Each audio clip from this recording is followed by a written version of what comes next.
Hello, my name is Corey Durbin, and you have found Running Eyes. In this podcast, we will take a deep dive into the relationships, strategies, and global mission of Alliance for Shared Health to change healthcare and change lives. Sometimes we will travel on parallel paths with others who have dared to journey through the challenges of life in pursuit of a purpose bigger than self. As we travel these roads together, I believe you will find encouragement from either their connection to ASH or their resolve for the commitment and strength it takes to vigilantly pursue their passions. Welcome to Running Eyes. Well, today I am with Mike Hentges, President of Alliance for Shared Health, and also Pat Bradley, the founder of Crisis Aid International and the liaison to Bible Army International Church, who is ASH's predecessor, 1999 predecessor. And gentlemen, it is great to be with you. How are you both doing? Awesome. Great day. Great to be here with you as well, Corey. Yeah, this is exciting. I know we've had opportunity to catch up with both of you individually, and a lot has happened since the board of ASH went over to Ethiopia. I think we were the last trip, Pat, that you were able to take over to Ethiopia prior to COVID, and you recently got to get back over there. Is that correct? That is correct. We left together. We were there in February of 2020, and I just returned back there in February of 2021. So the longest stretch I've never been that I had that not being in Ethiopia. Normally you go about 6 times a year, don't you, Pat? So what was that like for you to have to go that long? Kind of felt like having withdrawals at times because it's like now I'm stuck at my office at a desk, and so, but it actually worked out good because we really ramped up a feeding program here in St. Louis, a food distribution. We went from $400 a month to $4,000 a month, so that kept me busy for a while. But, you got, like, the people there, like, you met them. They're like family. And so you kind of miss them a lot. And also wondering what's going on and how are people doing. And I just missed them a lot. Well, that's probably where my mind went first, was to what it was like to see some of the girls again that you all have rescued, that your team has worked with. Because Mike and I talk about how it was clear that they saw you and Sue as father and mother figures over there. And so what was that reunion? It was like seeing your long-lost daughter. I mean, it was a year since we'd seen the girls, and it had never been that long of a time period. And so it was a great reunion. And but there were some of them, like we had several homes. So a couple of the homes, the girls couldn't come see me because they had a couple of positive COVID. They were fine, but they were positive, and so they were kind of locked down.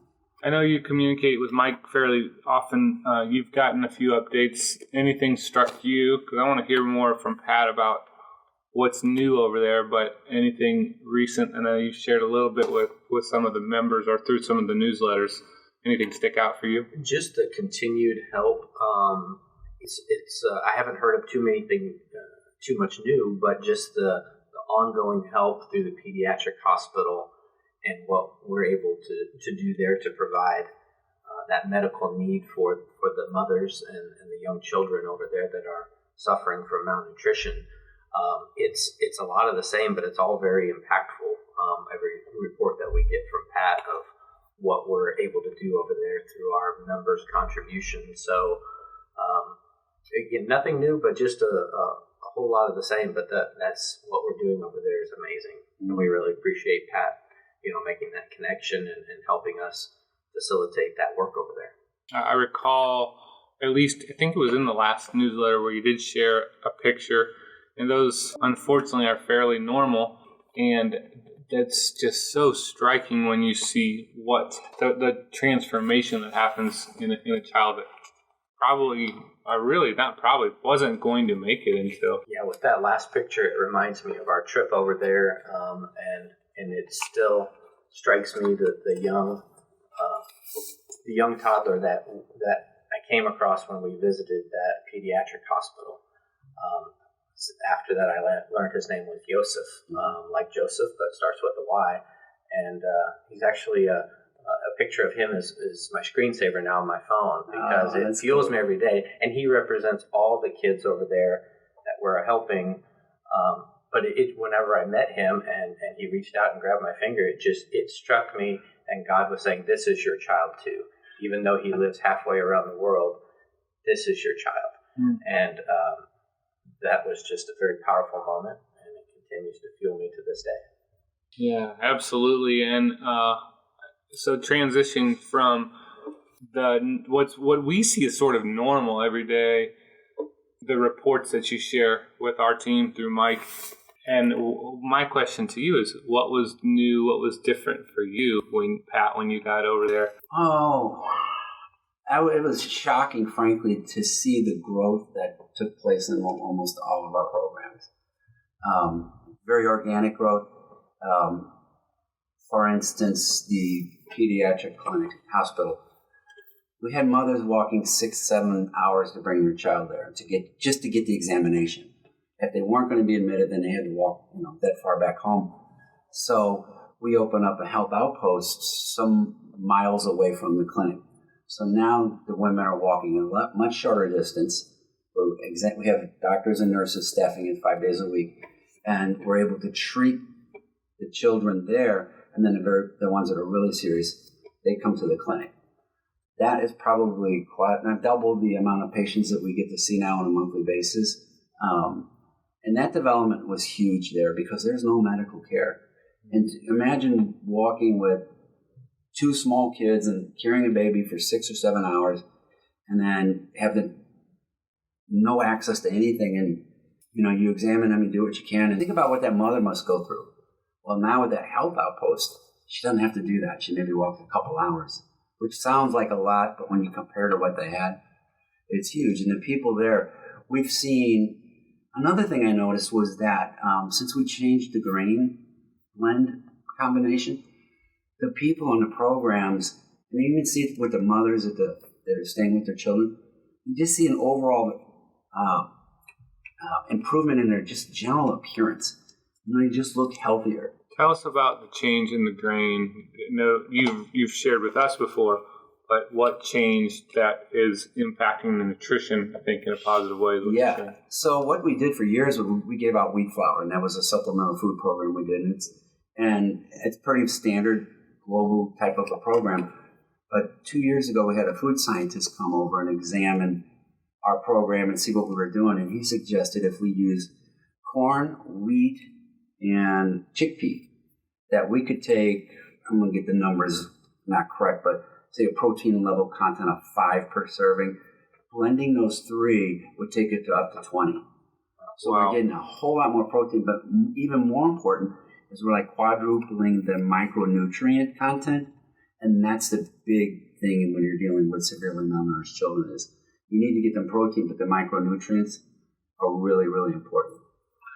That sounds like such a game changer from just the standpoint of sustainability and eliminating getting something in your body that actually lasts longer. Mm-hmm. And I remember visiting the hut. Mike, you remember the story of sitting around the hut and got the small plot of land and had a few coffee plants, but false banana trees. Right.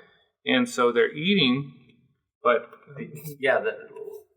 I had never heard of false bananas before. We went over there, but these bananas that a lot of people were eating, probably because it made their belly full, had no nutritional value whatsoever. So it's like eating water. So while their bellies might have got a little full, they weren't getting any nutrition from them, but that's all they had. So that's what they were eating, and maybe didn't even realize that they weren't getting any nutrition from those false bananas. Yeah, and it takes 7 years. So when you plant the first tree, it takes 7 years to harvest the roots. So it's like a one-time thing.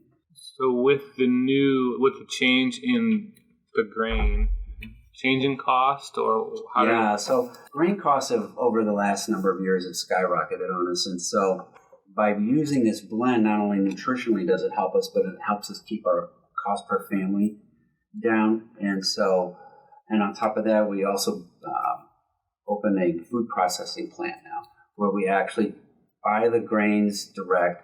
We grind them, blend them, and then that's what we use to distribute that. And the thing that really excited me most about that was that the employees that work in that are mothers who've lost a child to malnutrition. So they're now gainfully employed and they're able to support their families. That mill is near the pediatric hospital. Yep. You can throw a rock and hit it. And I know in the beginning the pediatric hospital had some trouble with the electricity and power.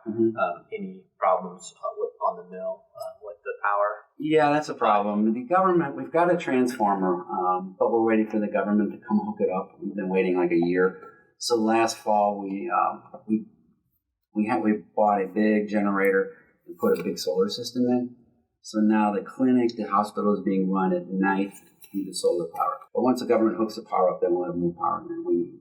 So we've got this property that is not just sharing in medical needs and helping what is probably really an overwhelming problem when once you're on the ground, you're like, people are walking 6-7 miles and with no guarantee of being treated. And then on the same grounds now you've got the dairy and you've got what you've called a restaurant. And so it's almost like you're not just buying somebody a fish or feeding somebody a fish, but you're teaching them how to fish as well. Is that a accurate way to... That is an accurate way, and we're also showing them what's possible because we want the people to be able to think. For instance, when we first started working there, like opportunities didn't exist, and so they did not understand what an opportunity was. And it sounds terrible. We in America, we can't understand the concept at all, but an opportunity could hit them and they would never know it. So what we did was we went there. Instead of trying to teach them, we just showed what we were doing. I mean, the people just picked it up, and it's been amazing to see the transformation that's happening there. It truly is going to be a major shift in that section of the country. There are so many things that we take for granted, and we can go to the doctor fairly easily here, and we can wait in a waiting room a half hour or 45 minutes and be beyond frustrated. Right, and you've got ladies, families, mothers, fathers that walk their sick child for miles and miles, and oftentimes you don't have enough staff, right, to necessarily see them that day. And so, do they wait? Do they walk home? Depends on the condition of the child. If the child needs to be admitted, and we know we have some children coming out within a day or two, we'll try and keep them there somehow. Yeah, but if not, then we have to send them back. Like when we were over there, the pediatric hospital that we visited, there was a line outside the door. I don't know how long, at like 5 a.m, because they get in line early because they know they have to be able to be seen that day. Yeah, but the staff goes out about 7 a.m. and they triage, and they take, I think it's about 100 to 125. That we know we can at least see that many. The rest would just say, come back tomorrow. That's about 125 a day.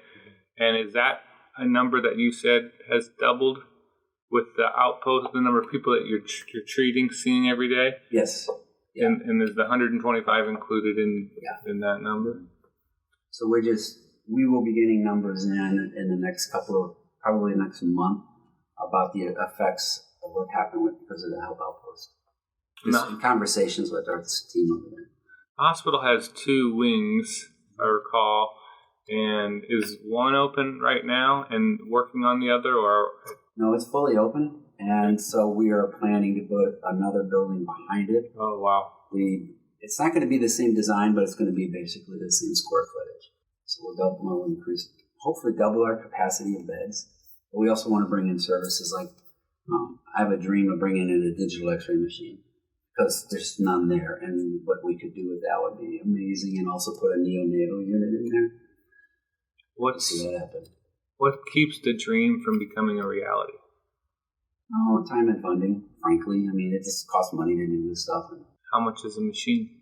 Oh, an x-ray machine is probably about $110,000 to $120,000 there. By the time you get it, you have to have technicians, bring it down and hook it up and train and all of that. And how does that change the game? Oh, lets the doctor see what he thinks he sees. Does a lot of confirmations. Mm-hmm. There's just nothing like that in the whole southern part of the country. It would be revolutionary. Well, Mike, as we hear and know, we learn more we see so much of what's going on over there just from our visit, but what Pat shares with you. I am privy to some of the challenges that ASH faces from a regulatory perspective, and I think health share ministries in general, and even sometimes the challenge that comes from states saying BAIC isn't doing medical sharing over in Ethiopia.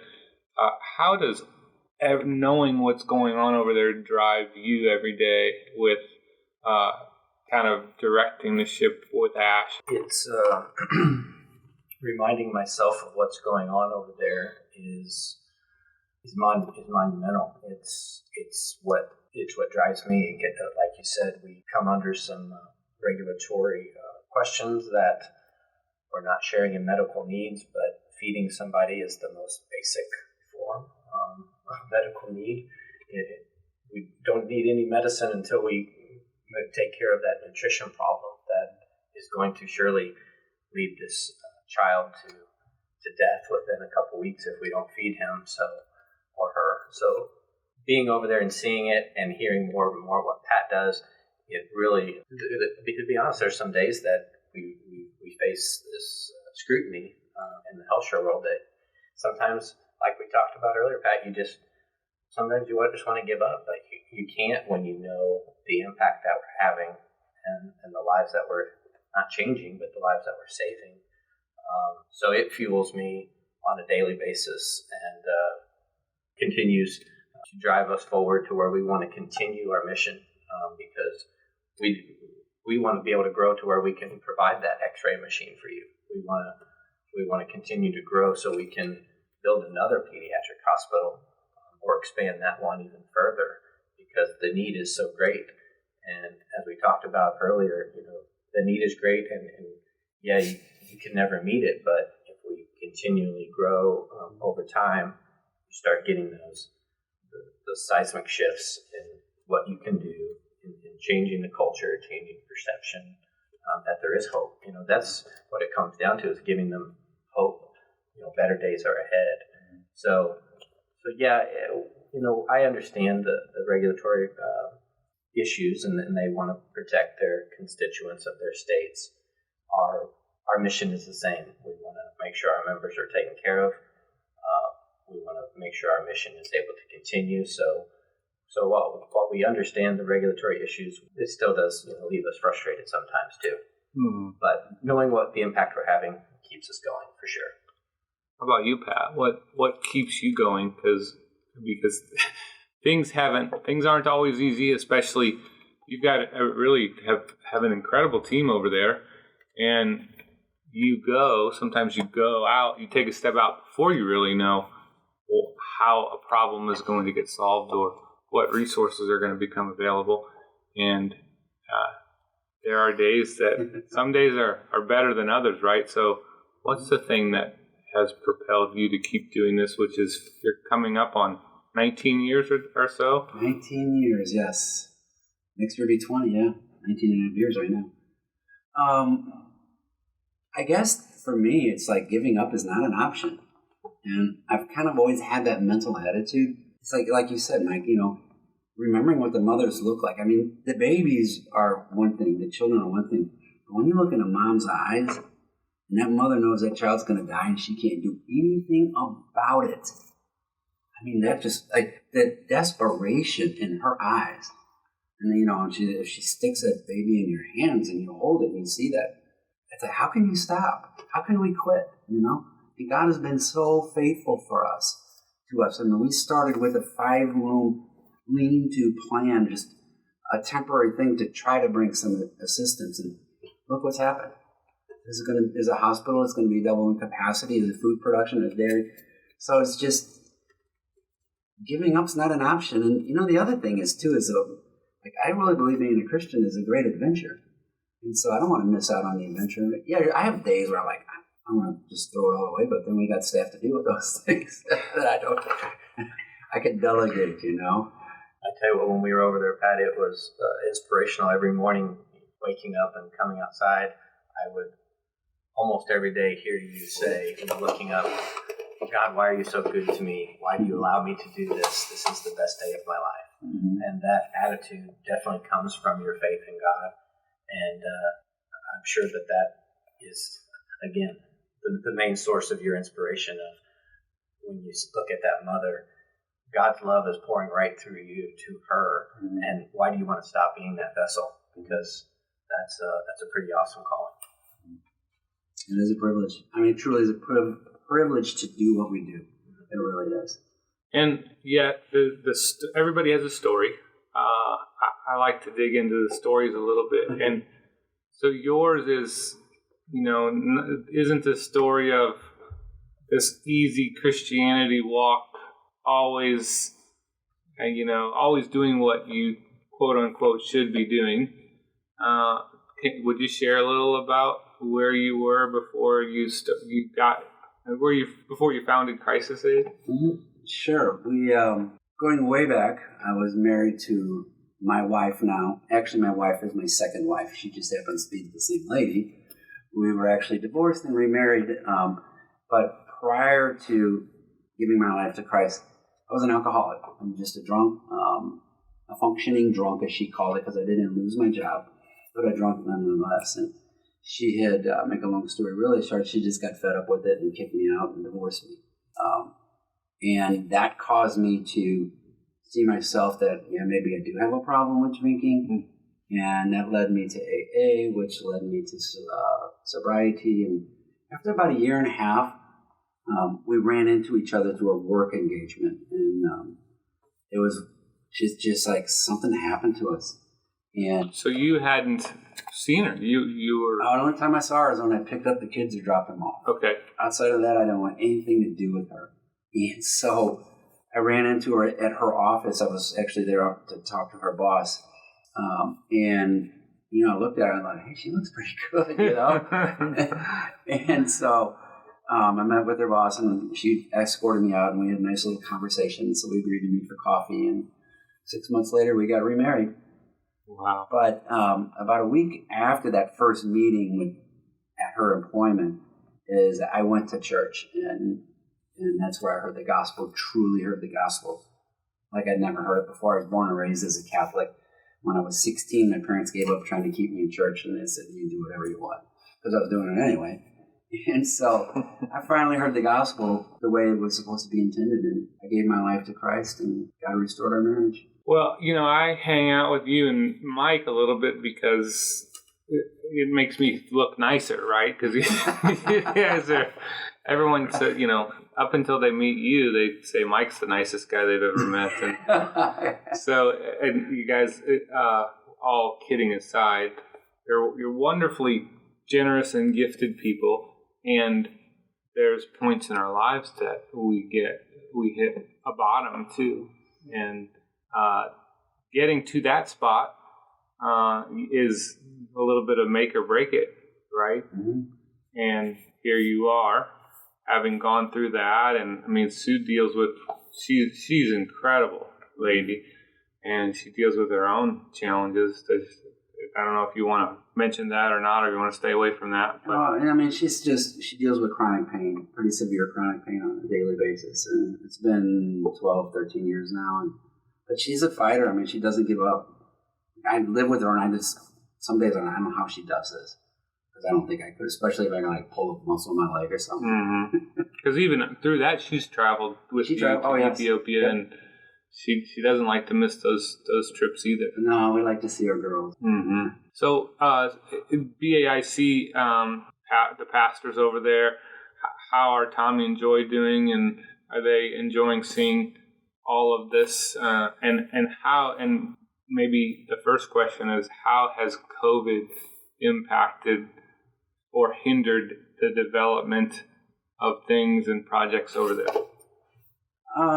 First of all, they're doing really well. And Tommy just wrote another book that was being edited. It was being edited when I was there in February. I don't know what it was about. I forgot. But Joy's doing real well. COVID had not really slowed anything down. There was a period of time, several months, where they couldn't have gatherings, like Mercy Chapel had to close.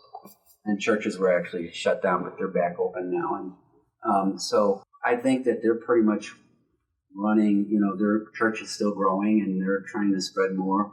We actually talked to them about the northwestern part of the country when I was there, going to an exploratory trip there.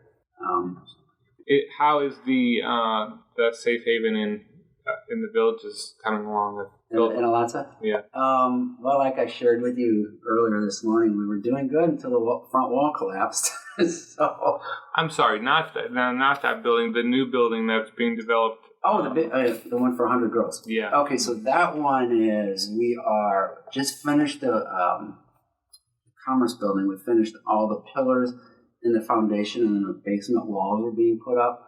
And so the plan is, by the end of November, the goal is to have the ground floor open and ready for rental income, and then have that girls' home open. We need to put water, electricity, and a transformer there. So once we get that, then our plan is to start with just 10 or 20 girls, put them in there, and just start learning as we go and figure out where the, mistakes we're going to make. And undoubtedly make mistakes, so we'll make them smaller than big girls.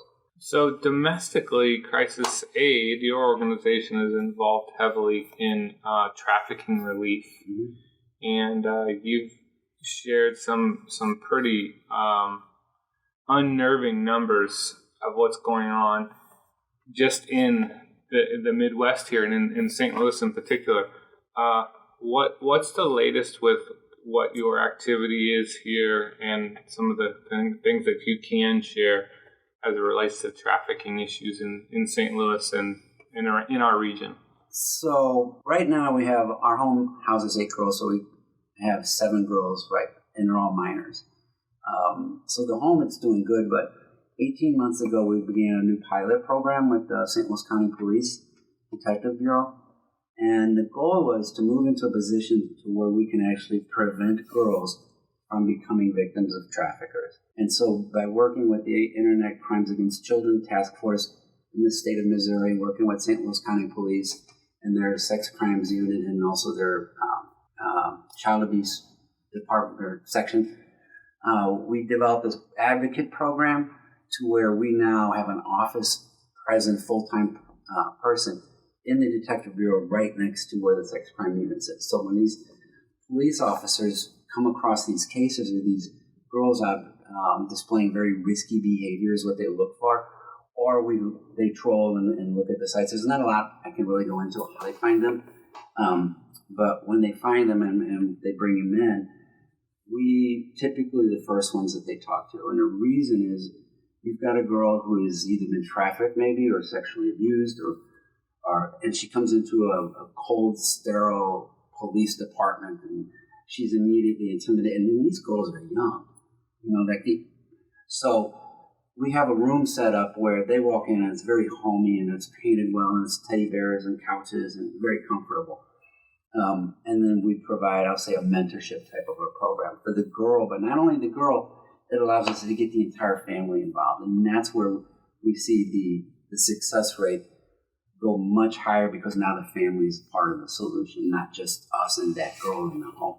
What happens now is the police told us, based on their numbers, that over this 18-month period that we have prevented, when I say we, I'm saying the police department in partnership with Crisis Aid, together we've prevented 390 girls from becoming victims of sex traffickers or falling into further sexual abuse. This is quantifiable data that we keep data sets on, and it's something that I, as the founder of Crisis Aid, I've always wanted to move into the prevention side, but unless we could have some measurements so we know we're being successful and how we report to people and what we say, there was just been nothing until this thing came about. So now, based on that success, we're planning to expand that work greatly, significantly, potentially to nationwide. Being in the human trafficking field since 2006, this is a game changer, a major game changer we have here. I mean, there's nothing like it in the nation. We've done our research trying to find something like this. There's a part of us, I think, that doesn't want our mind to go there. It's staggering to think that even exists in our world today, and to think that you're talking about preventing 390 young girls, kids from being trafficked, from being abused.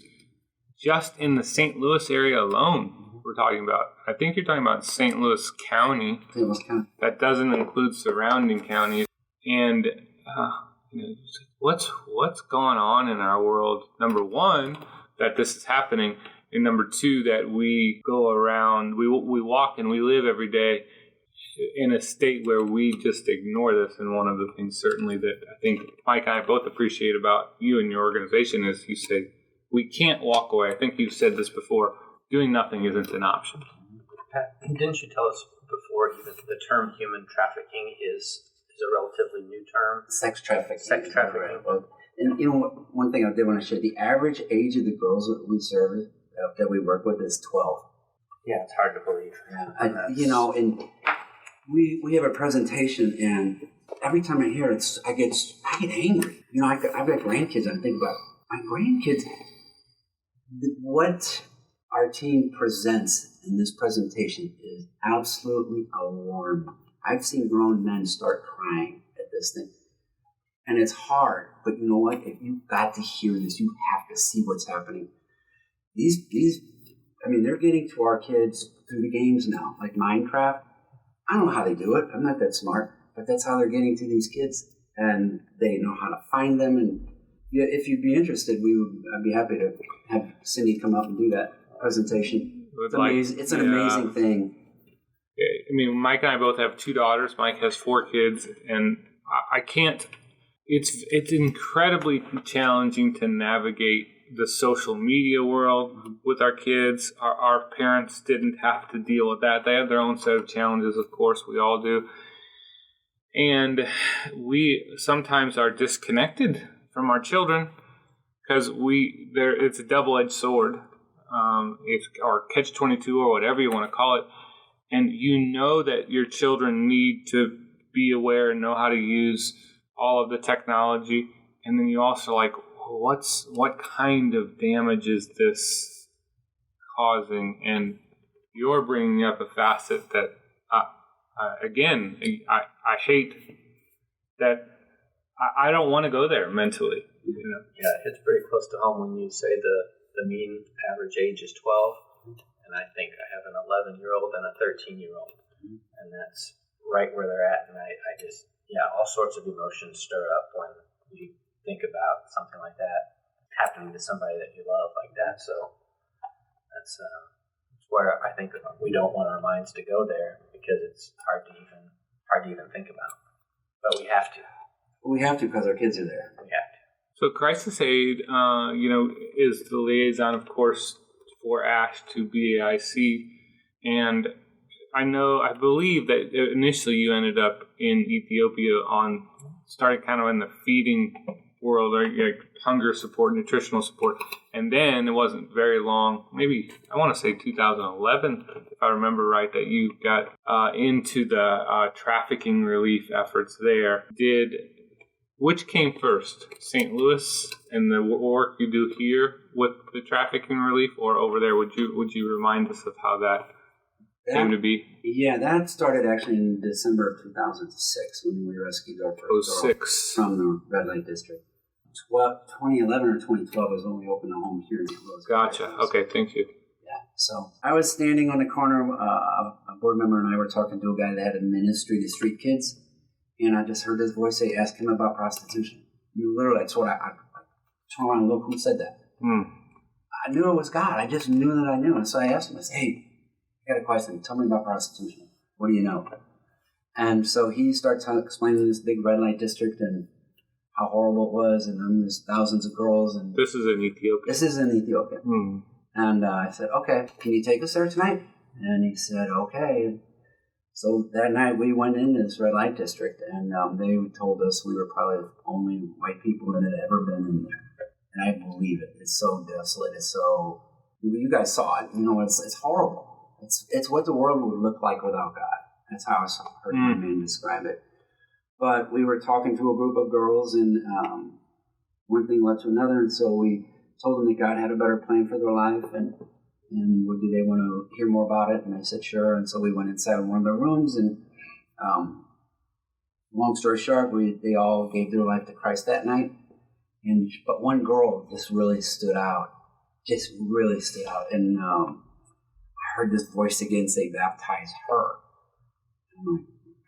I'm like, I've never baptized anybody. I don't know what to do. Besides, there's no running water.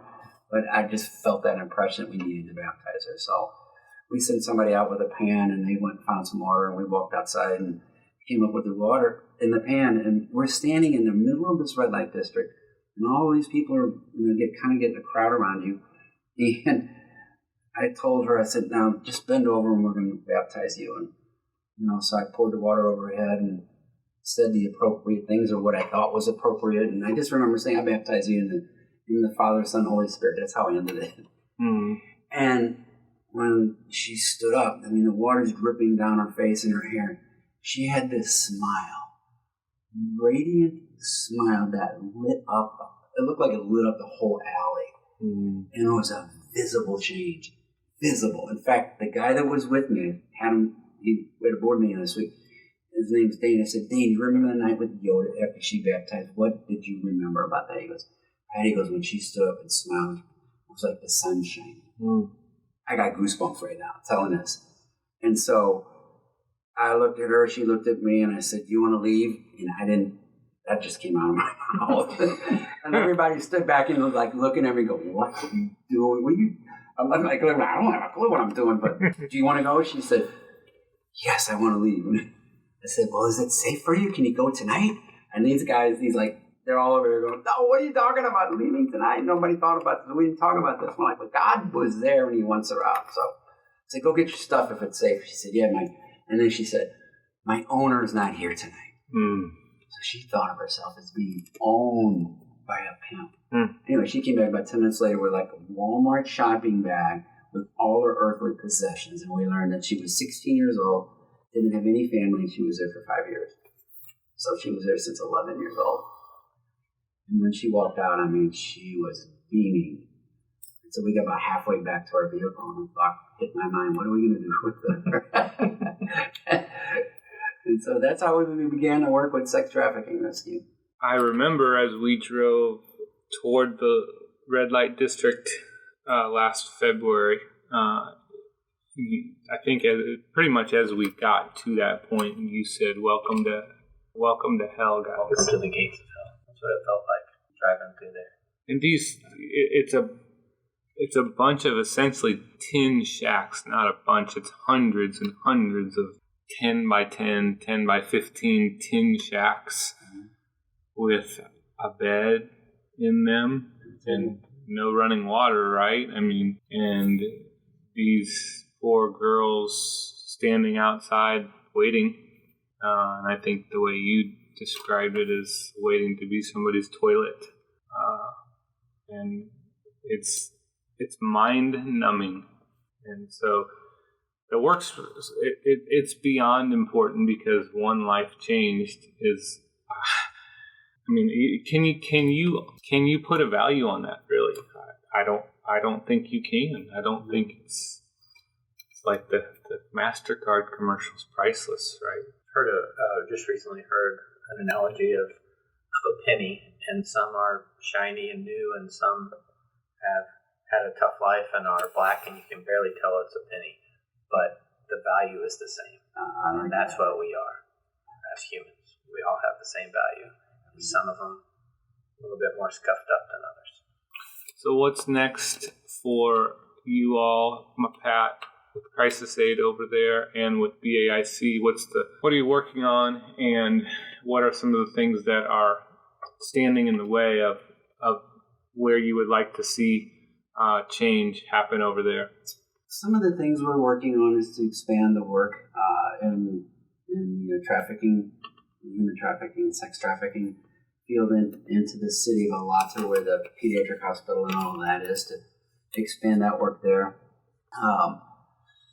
Also, once we get proper power to the food production facility, to be able to ramp that thing up a lot to a point where we're actually producing food products that we could actually sell into the marketplace and create sustainable jobs and income and revenue to help pay operating costs of other programs.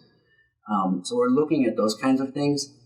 And also with BAIC, we're also looking at the whole spiritual side of what's happening there and how can we, because the churches right now, we're using the churches to be like, the pastors in the local churches are the ones that go out and find the kids and tell them to come in. So we've got a training program devised for them, which will probably happen later this year. The other thing is we want to double the size of the dairy because we went from 20 cows to 51 cows, and we're selling 100% of our milk every single day. And it's turning, like the profits from the dairy bought the equipment for the food production facility. So it's happening. The dream is starting to happen. And then here in St. Louis, that program I was just explaining about with the prevention side, we literally see that going nationwide in the coming time period. I mean, it could happen relatively quickly because it's so needed and it's so impactful to actually prevent these girls from becoming victims. To double the dairy, does that mean doubling the number of cows? Does it mean more barns? And all that? Yeah, it means double. We have to buy some more land, and which the land behind the dairy now, it's what our plans are, is to purchase that land, we'll put up another barn, and then get more cows. And how many U.S. dollars does it take to buy the land? And the land is about, say, $50,000. The barn's about $70,000 U.S. dollars to build. And how much is a cow? Depends when you get them, but somewhere between $2,000 and $2,500. U.S. U.S. Yeah. Okay, gotcha. And I ask in U.S., Mike, because you know, and you've talked about it before, the value of the dollar over there is 33 times or right, so. Right, yeah, $1 U.S. dollar over there has a $33 exchange rate. So it's now about 35, 36. 35 now. 36. It fluctuates, yeah. Yeah. At one point, it was up to 40. Yeah. So the $1 of our members' contributions that goes over there to fund our medical missions to the pediatric hospital has a exponential effect. And how much of what that impact is drives the mission and the goal for ASH to continue to grow for you, Mike? Oh gosh. Well, first and foremost, we do want to make sure our members have affordable access to healthcare, which our vendor consultant helps us greatly with the program. So I think we have a three-prong approach. One is affordable access to healthcare. Two, a more preventative approach to health and worrying about our health before we become sick. And we still have a lot of work to do on that. And then third is our joining with this mission that Pat spoke about today. So what you could break those up into even thirds. I think that humanitarian effort that we're involved in really trumps the other two, as important as they are, but it's incredibly important what we do and what fuels us. I wonder, without that mission driving us, where we would be at. What I've seen relative to how ASH has grown is somewhat similar to some of the things, Pat, that you've talked about, and there's challenges along the way. And I really appreciate what you're saying, Mike, about you've got a duty first to your U.S.-based members. Absolutely. You have to create a health share program that benefits them so that they know their own needs are getting taken care of. And the challenge in that process is essentially you don't want to make sure ASH doesn't run out of funds, or funds that members have contributed, of course. And so ASH sort of began as a supplemental health share program, and then you and the board have recently rolled out the Summit program. And so now you've got more of a full-blown catastrophic sharing type program, and you kind of have to walk before you run a little bit, don't you? Yeah, we had to take that approach and start smaller with a limited sharing program, but was really excited when we were able to get to a level to offer higher sharing levels. And we did have to take it one day at a time and go through the process, but we're really happy to be able to offer that to members now as a really good option for a lot of people to access healthcare.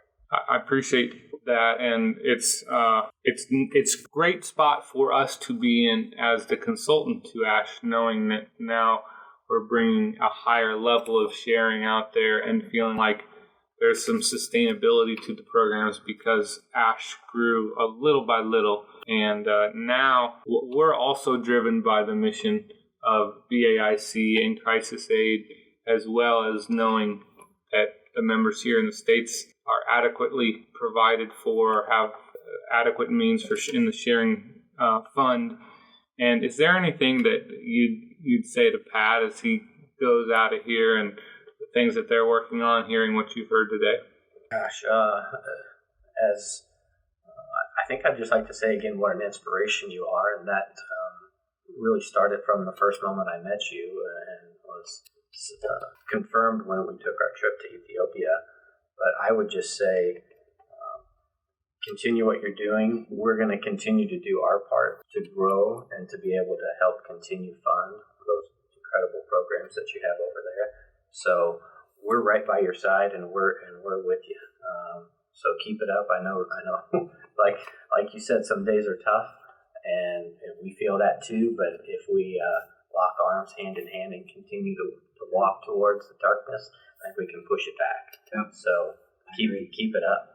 Thank you. And what you guys are doing is you're providing affordable health care to people that probably wouldn't be having health care. So just stop for a minute and think about how awesome that is. For me, from my side, it's like, wow. How would I feel if I didn't have insurance? It'd be a scary thing. It'd be a really scary thing. But you're making it possible for people to have that insurance. So that's a big, big thing you're doing. So God bless you for doing that. Yeah, we don't take that. We don't take that for granted for what we're able to do there. That's a big part, obviously, a big part of what we do. So how about you, Pat, as we get close to wrapping up here? You've got a book coming out.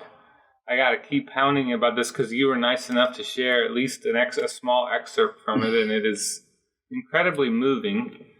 That one chapter, that chapter itself could drive a lot of people emotionally in a way that illustrates how impactful it is what you're doing. Where are you with the book? And well, the book is at the editor.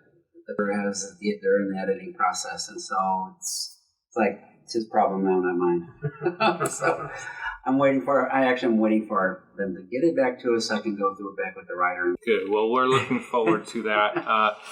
As far as any members listening here today, or anybody listening for that matter, for those that would maybe get involved with crisis aid at a higher level beyond what we do with BAIC, how would they do that, Pat? Where would they find you? Crisisaid.org. Best place to find us on the internet. You don't want to give your cell phone number out or anything like that? Probably not. No, that's cool. So crisisaid.org. Wonderful organization. Pat, thank you for your connection. Thank you for the relationships you've built over in Ethiopia that connected ASH to BAIC. And Mike, thank you for what you're doing every day at ASH and the challenges that you fight for and on behalf of members so ASH can continue to do what it's doing. Really appreciate both of you immensely, and it's a pleasure to sit down and get some updates from both of you. So I want to thank you guys, Mike, Corey, and your members for everything you're making possible. It's the partnership with BAIC. We couldn't be doing the things we are if it were not for you. So thank you. You've saved many lives. Thank you, Pat. We're so happy to be a part of it, being able to do what we do. Gentlemen, thank you for the updates. Let's plan on doing this again in the not-too-distant future. It's nice to hear what's going on, at least from the standpoint of knowing the impact that's happening and how things are continuing to develop. It's not always comfortable to hear about because there's some hard things, and it is certainly a large aspect of what drives us every day. So seeing the updates in the newsletter Mike provides and hearing from you, Pat, is significant in my mind. So thank you for taking time out of your day. You're welcome. God bless you guys. I think it's fairly evident to most people listening that I have a great amount of admiration and respect for Pat Bradley and for Mike Hentges. And I love being around people like them that dream big, that have a desire to help others, and the world certainly needs more of that. The work that's being done over in Ethiopia is extremely impactful. Lives are really being saved, and I wanted to circle back with both Pat and Mike together. I know they've grown to really have a great respect and admiration for each other as well. And it's really, I think it's helpful to convey what's going on over there, because we don't see that every day. We don't read about it. You might see a little bit in the newsletter. And the things that are happening over there are really a direct result of your participation in ASH. And without your participation and the exponential impact that the dollar has over there, now 35 to 1, it really increases the ability to help people to save lives over there. So thank you for your participation in ASH. Of course, it's not just about the people that are in Ethiopia. It's about expanding the work that ASH is able to do in the United States to make sharing more evident and more increase the levels of sharing that are happening for members of the United States. And that continues to happen as ASH grows more and more. And so thank you for listening. Thank you for the heart that you have for the people over in Ethiopia. And I'm looking forward to continuing to see ASH grow so that more and more needs are met in the United States, and so that the impact continues to reach far and wide internationally. Look forward to being with you next time on Running Eyes.